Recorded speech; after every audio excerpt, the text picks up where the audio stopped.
Bonjour à tous et bienvenue sur la chaîne YouTube de la médiathèque des Avenières. On se retrouve aujourd'hui pour une vidéo de présentation des nouveautés du mois d'octobre à la médiathèque. Et oui, vous avez bien entendu, nouveautés du mois d'octobre et nous sommes le 14 novembre, j'ai juste un tout petit peu de retard. Alors commençons sans tarder. Et je commence tout de suite par un choix de polar avec le dernier roman de la québécoise André Michaud qui s'appelle Rivière tremblante, paru aux éditions Rivage Noir. Donc elle nous raconte la disparition de deux enfants à 30 ans d'intervalle, une disparition plutôt mystérieuse. Alors avec André Michaud, on est plutôt dans du polar à ambiance. On est vraiment plus dans la résolution de l'enquête et la façon dont les personnages vont se débrouiller avec leurs propres démons que vraiment dans du polar à action. Je poursuis avec le tout dernier roman de Donato Carisi, L'Égaré, paru aux éditions Calman Levy. Donc ce roman clôt la trilogie, on va dire, du chuchoteur. Vous savez, il y avait eu donc le chuchoteur, l'écorché, et donc ce troisième volet qui clôt la trilogie, L'Égaré. Donc là, une jeune femme est retrouvée nue dans les bois, une jambe cassée. Elle a visiblement été victime de séquestration pendant de nombreuses années, mais elle ne se souvient absolument de rien. Donc là, contrairement à André Michaud, on va vraiment se retrouver dans un thriller angoissant, haletant, où le lecteur est franchement malmené. Je poursuis avec le roman d'Henri Lovenbruck, J'irai tuer pour vous, paru aux éditions Flammarion. Et là, plutôt qu'un résumé tarabiscoté, je vous propose de regarder ceci.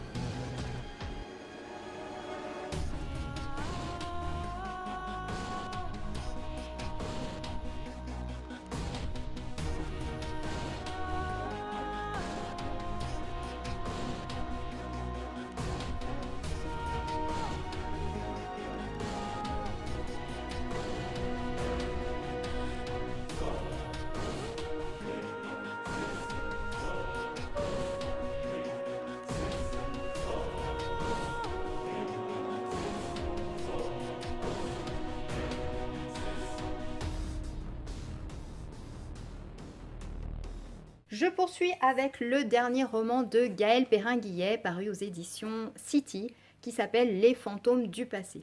Donc dans ce roman, on retrouve l'inspecteur Henry Wilkes et son petit apprenti Billy pour une enquête dans les bas-fonds de Londres à l'époque victorienne.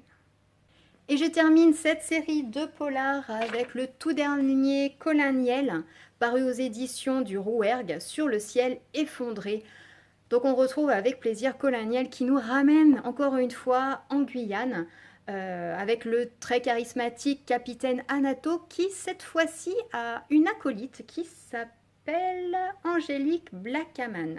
Donc tous les deux vont mener l'enquête côte à côte dans une région de Guyane, en pays Waïna, où un peuple d'autochtones va se retrouver un peu sous deux jougs, celui des orpailleurs et celui des évangélistes. Et je poursuis cette série de romans avec un petit tour du côté de la science-fiction. Vous savez que depuis l'année dernière, le mois d'octobre est considéré par les éditeurs comme le mois de l'imaginaire. Il faut dire qu'il y a le grand salon de l'imaginaire, les Utopiales à Nantes. Donc ça clôt vraiment ce mois de l'imaginaire. Et donc je vous propose une sélection de 3 romans. Le premier, il s'agit de Rétrograde de Peter Caudron, paru aux éditions de Noël. Il nous raconte l'histoire d'une colonie de scientifiques partis pour 10 ans sur Mars. Ils vont malheureusement se retrouver isolés sur la planète rouge à cause d'une catastrophe nucléaire qui va se retrouver sur Terre. Dès lors vont se poser des problèmes de communication entre la Terre et la planète, mais aussi des divergences. Avec Rétrograde, on est vraiment dans de la science-fiction, plutôt exploration spatiale. Alors, deuxième roman de cette série de science-fiction, c'est le roman de John Scalzi, Prise de tête, paru aux éditions La Talente. Donc là, on est dans de la science-fiction plutôt genre cyberpunk, puisqu'on nous raconte l'histoire de personnes qui sont atteintes du syndrome d'Aden et qui délèguent certains gestes qu'ils ne peuvent pas faire à des robots. Donc ce roman nous est vraiment présenté comme un roman un peu critique des dérives de nos sociétés modernes. Je poursuis en science-fiction avec le roman American Elsewhere de Robert Jackson Bennett, paru aux éditions Albin Michel dans une toute nouvelle collection qui s'appelle L'Imaginaire. L'auteur nous raconte l'histoire de Mona, qui est une femme qui a eu pas mal de problèmes dans sa vie, qui a reçu pas mal de coups et qui en a un petit peu ras-le-bol. Et un jour, elle décide de tout plaquer. Son mari, son boulot, et elle part sur les routes pour vivre un peu au jour le jour. Mais voilà qu'elle va être rattrapée par son passé. Son père décède et il lui lègue une maison dont elle n'avait jamais entendu parler au Nouveau-Mexique, à Wink. Donc elle se rend dans cette bourgade qui est assez mystérieuse puisqu'elle ne se trouve sur aucune carte. Et quand elle arrive là-bas, eh ben, elle a l'impression d'être tout droit sortie d'une carte postale des années 70 avec une petite ville avec ses pavillons bien rangés, tout propre, bien jolis, de jolies petites allées, de jolies petites ruelles, des gens fort sympathiques. Mais elle va vite se rendre compte que derrière ce vernis polissé se cachent bien des secrets assez sordides. Donc il s'agit avec American Elsewhere d'une science-fiction plutôt fantastique, d'un thriller fantastique avec des petits aspects rétro. Voilà pour la science-fiction. Maintenant, on va faire un petit tour assez rapide du côté du rayon bande dessinée, puisqu'il y a pas mal d'arrivées de suites de séries. Alors, je commence avec la série de comics Paper Girls, tome 3 et 4. Il y a également la suite de la BD de Riyad Satouf, l'Arabe du futur, paru aux éditions Alary. Donc, il s'agit du tome 4 qui est sorti le mois dernier. Il y a également Deadpool, l'avant-dernier tome de la série Deadpool aux éditions Marvel Now, aux éditions Panini, pardon. La suite de la BD historique Alix Senator. Il s'agit du tome 5, j'ai un petit peu de retard dans cette série. Et enfin, les deux derniers tomes des naufragés d'Ithaque, le tome 14 et le tome 15. Donc voilà pour les suivis de séries en BD. J'ai quand même acheté 2 nouvelles bandes dessinées. Elles sont où? Elles sont là. Donc il y a un comics en one-shot qui s'appelle « Nous avons fait de notre mieux » de Thi Bui, paru aux éditions Hachette, qui est une belle bande dessinée, une bonne plus de 200 pages, 328 pages même, qui est vraiment un récit de vie, l'histoire d'une famille qui a quitté le Vietnam et qui est partie s'installer aux États-Unis. Donc on est plutôt avec ce tome-là sur une BD intimiste. Dans un tout autre genre, j'attaque au secteur adulte une nouvelle série de mangas qui s'appelle Root End. Donc là, on est dans du manga pour adultes, un thriller assez glauque. On y suit Taji, que vous voyez en couverture du tome 1, qui est chargé de nettoyer les scènes de crime. Et il va lui-même partir dans une enquête qu'il va mener un peu en solo sur un tueur en série que l'on surnomme End. Il s'agit du manga d'un tout jeune mangaka qui s'appelle Keiichi Nakagawa. Actuellement, la série est à 5 tomes en cours au Japon et donc ces 3 tomes sont parus en France. Voilà, j'en ai fini pour les BD. Je termine la série des nouveautés par vous présenter les documentaires. Je commence par ce titre, Composer sa pharmacie naturelle maison, de Sylvie Ampiquian, paru aux Actes Sud dans la collection Je passe à l'acte. Je poursuis par le livre de Julien Vidal, Ça commence par moi.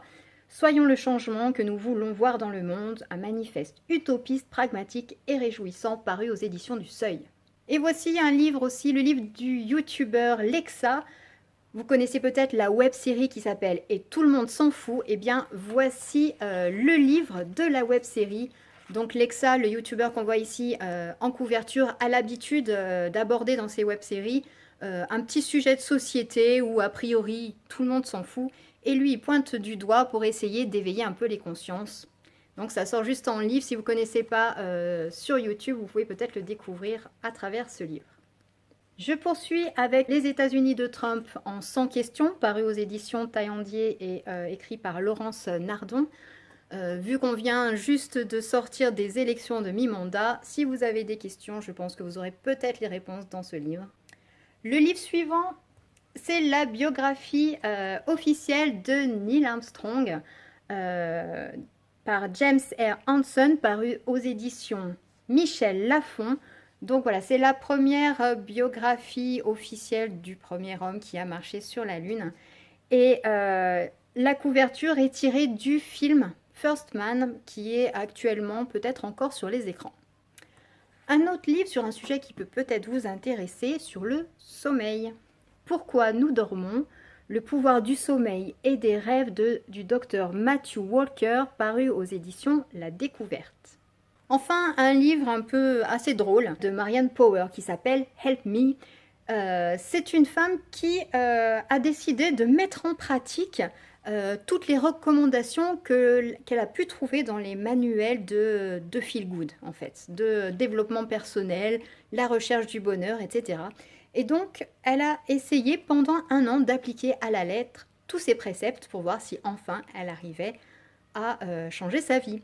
D'où le titre Help Me, comment le développement personnel a changé ma vie, paru aux éditions Stock. Et je termine la sélection des documentaires par ce livre, Fabriquer ses savons, de Anne-Marie Fayola, paru aux éditions Larousse. Je me suis dit qu'avec l'approche de Noël, on allait avoir envie de faire des petits cadeaux maison. Donc voilà une idée, des conseils très pratiques et des recettes pour faire ses propres savons à la maison. Et voilà, c'est fini pour aujourd'hui, pour cette sélection de nouveautés. J'espère que je n'ai pas été trop longue. Comme vous avez pu le remarquer, il n'y a pas de roman généraliste dans cette sélection, tout bêtement parce que la part belle a été faite au roman généraliste en septembre à l'occasion de la rentrée littéraire. À cette occasion, si ça vous intéresse, la bibliographie est disponible à la médiathèque ou encore en téléchargement sur la page Facebook de la médiathèque. Sur ce, si les livres vous intéressent, n'hésitez pas à aller faire un tour sur notre catalogue en ligne à l'adresse acv.bibenligne.fr. Et quant à moi, je vous dis à très bientôt pour une nouvelle vidéo. Bye bye!